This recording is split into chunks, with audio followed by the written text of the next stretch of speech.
In this lesson, what I want to do is to get you thinking about what's going on inside each of the pentatonic positions going up the neck, and also what's going on between each position as well, so you can start easily moving between them, so you can start creating lines that start in one position and flow effortlessly to the other positions as well.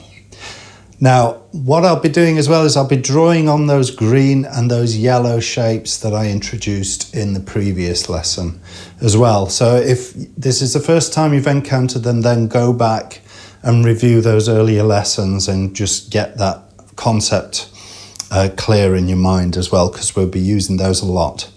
Now, even though I'm talking about these green and these yellow shapes, the other thing you need to kind of keep in the back of your mind is that your end goal is still to be able to fully visualize the pentatonic scale shapes going up and down the neck. I don't think of them in terms of these green and yellow shapes when I'm playing.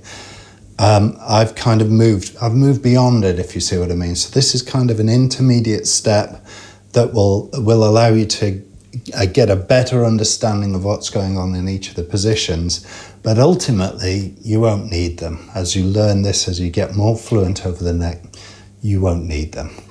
So let me draw out the 5 positions of the minor pentatonic on the screen, and I'll label where the root notes are as well, and I'll mark the green and the yellow sections in there. Now, what I'm talking about here, I'll probably refer to the minor version of the pentatonic, but this applies equally well to the major version as well. So everything I'm talking about is useful in both the major and the minor context. But if you remember, when I looked at this before, I said, if you look at where the root note is, you can see it's always in the same position in those green boxes. So it's always just there. It's always where your index finger plays on that highest string. And in the next position, it's always in that same place. And the same in the yellow position, yellow shape as well. You can see it's always on that middle string of the 3, and it's always just there. It's always played by your 3rd finger or your 4th finger, yeah? Now, the reason why the root note is always in those same positions is that all of those green shapes are playing exactly the same notes. They may be in different objects, but they're playing exactly the same notes. And same with the yellow shapes as well. Let's have a close look, see if I can demonstrate. So let's just test it now. So if I just play the green boxes, for example, there it is in that first position in A minor, and you can see there are the same notes. It's that same green box, but it's an octave lower than that. Can you hear that? Or in the next position, it is the same notes as those, yeah? And then in the next position, it's the same as those. That octave lower sound, and then 5th position, same as those. And then we're back to root again, 1st position. And you can see here it's the same set of notes, an octave up from there. And then we have that 2nd position, same notes as there. Can you hear that? And you can do exactly the same thing with the yellow boxes as well. They'd be the same, so just there in the 1st position, in that 2nd position, an octave up, in that 3rd position, same as those. Do you see that? So the same notes are in each of the yellow boxes, irrespective of where you play. They may be in a different octave, but they're the same notes in the yellow boxes and in the green boxes. Okay, so I think it's really worth you picking up your guitar and proving this to yourself. The green boxes and the yellow boxes, they may be in different octaves, but they're playing exactly the same notes. And the other thing to be aware of as well is the relationship between the boxes is always the same. So above a green box is always a yellow box, and below a green box is always a yellow box as well. So they alternate green, yellow if you have a look in any position. But this rule is exactly the same when you change positions as well. When you change from a green box to the next position up, you always encounter the next box up in exactly the same position, which means that whenever you're playing around a green box shape or a yellow box shape, you know what's either side of it, you know what's above it, and you know what's below it. So let's explore this idea a little bit further. Okay, so let's start with that green box again in that first position. Can you see directly above it in the next position, you've got the yellow box, yeah? And so the green box, those two strings line up with the top two strings of the yellow box. And what I like to do is just see if I can come up with little lines, you know.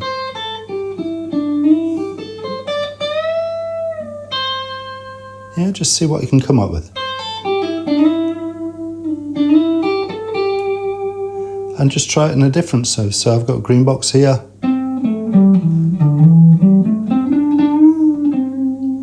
Same notes and same relationship between the green box and the yellow box. Do it here.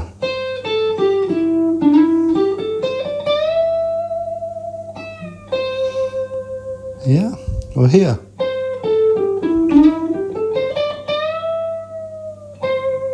So that's the relationship between the green box. Or, and you see how I'm using the slide?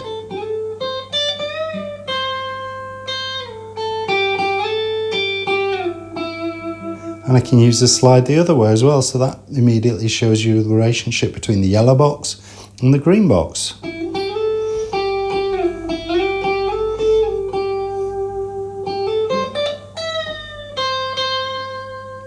Yeah, what about below the green box? So there it is, and below it we have that yellow box. And you can see I've only got two strings of the yellow box and I'm missing out that third. So if I did the green box here and we slide down, you can see I'm hitting that lowest note of the yellow box there.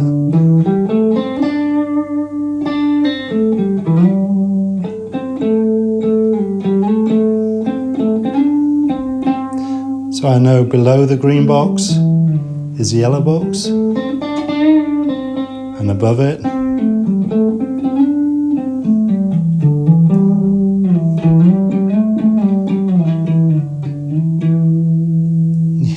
see how I'm connecting all of these shapes together, and it doesn't matter where I am.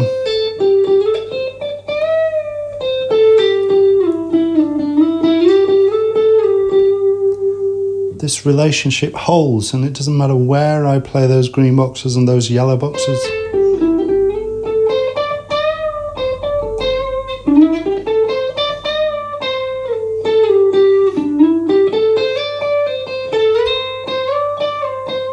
I can have some real fun with this, and that's really what I think you should be doing, is just exploring the neck using these rules and just see what lines you can come up with.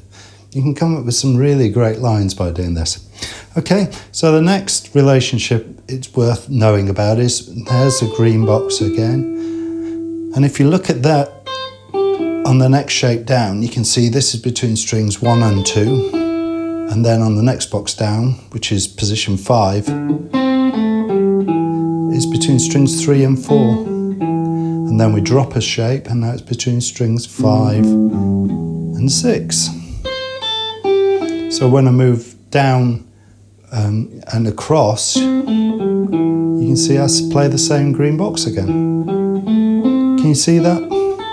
And when you look at the shapes on the screen, can you see how this kind of diagonal relationship exists across all of the strings when I play the green box?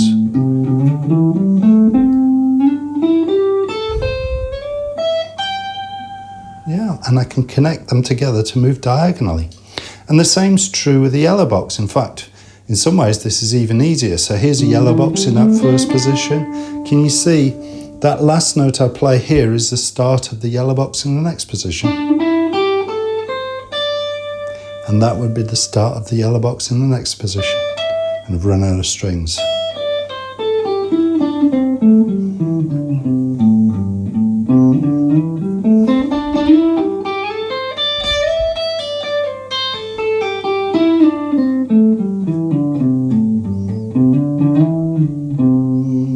And again, doesn't matter where.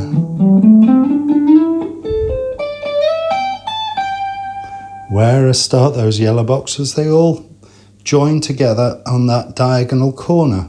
Just like in any position, anywhere you find a yellow box, you can see you can connect the next yellow box in that diagonal corner. So hopefully that's starting to make some sense to you. It's really worth, when you're exploring these shapes like this, to be thinking about, okay, how do I make music with this? How do I actually transition between one shape and the other? What sounds good to my ears? What kinds of licks can I come up with that allow me to move from one position to the next? You know, turn these exercises, turn these ideas into real music that you'll be able to use in your own improvisation. Okay, so the next concept I want to talk about is what I call note equivalences. So this is where do you find the same notes in different positions going up the neck. And this can be really useful when you're trying to improvise a line and you want to move to notes that you can't reach in the position that you're in at the moment. Let me see if I can demonstrate this for you. Okay, let's start with that green box in the first position again. Can you see? If I jump a position, so I don't play position 2, I go to position 3, I have that same green box with the same notes, but this time between strings 2 and 3. Again, I miss one out and move up again, and now it's between strings 3 and 4. Miss the next position out and play again. Yeah? And this is really useful, this concept of jumping a position. So moving to the next one is a great way, in my head I think of it as sort of adding an extra treble string. So I could be coming up with an idea here, and I've run out of strings. I want to go higher, but I've run out of strings. So I can just jump into the next but one position, and there's the last note I played. You hear that? And again, I could just jump a position. Yeah, I could jump a position. So that's a really useful way of giving yourself a bit more headroom. If you've run out of string, if you see what I mean, jump to the next but one position, and you see you've got an extra headroom that you can play with. And obviously you can go back down the neck if you want to hit more bass notes, or you want to get a clearer string sound, then you move further down the neck. So that's really useful. The other thing to be aware of is the relationship between the green boxes and the yellow boxes. So if you look at the green box and then look at the next position up, if we ignore that first note and that last note and we just play the inner 4, we have, so the inner notes of the yellow box are the same notes as the green box. Can you see that? And then move up again, we go green box again. And then I could play the inner notes of the yellow box, green box, inner notes of the yellow box, green box. So that's another way of finding equivalences up the neck as well. Again, you need to be taking these ideas and thinking, how do I make music out of this? How do I take advantage of this when I'm doing my own guitar solos? That's the mindset you need to be having when you're playing around with these concepts. And with note equivalences, as you can see, I was just looking at the green boxes, but actually the same's true with every position. Every position, you can think of the next but one position as being the same underlying position with an extra note on top, if you see what I mean. And that's kind of the mindset I have when I'm moving up and down the neck. Okay then, exercises. So a great first exercise is a recap of the previous lesson. What I like to do is to just go through each of the positions going up the neck. Can you play the minor chord in that position or part of the minor chord? So this is the first position, it's based on that E minor bar, E minor shape. And then can you just play random notes from that pentatonic scale? Can you find them, or just explore it? Just bounce around and see if you've got a good visualization of that shape. And then move on to the next position and do. Do the same thing in that, and then you can move on to the next position, which is that horrible C minor kind of shape. And then just see if we can find the shape. So do that for all 5 positions, and then see if you can do it with the major chords. That first chord would be a bar G major.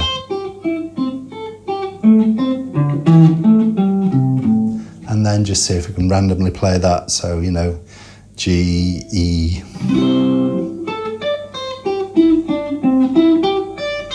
And just hit some random notes there and just make your way up.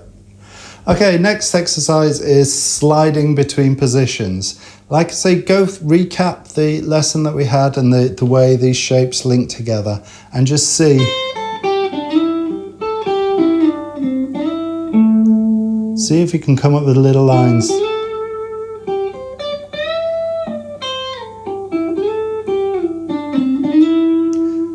That allow you to move from one position to the next again, and just see how you can connect these together. See what you can come up with. And once you've got a few that you really like the sound of, try them against your favourite backing tracks. Try them against some real music and see what they sound in situ. You're building your vocabulary all the time when you're doing this kind of thing. And remember to inject your personality into it. Use slides, use bends, use vibrato.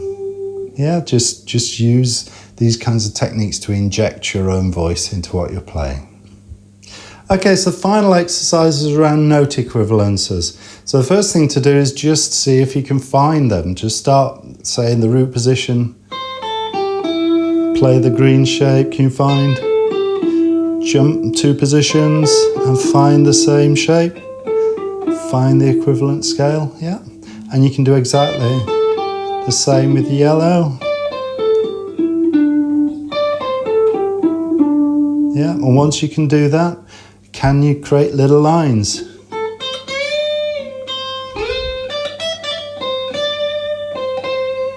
And just use that little jump to give you access to those extra notes.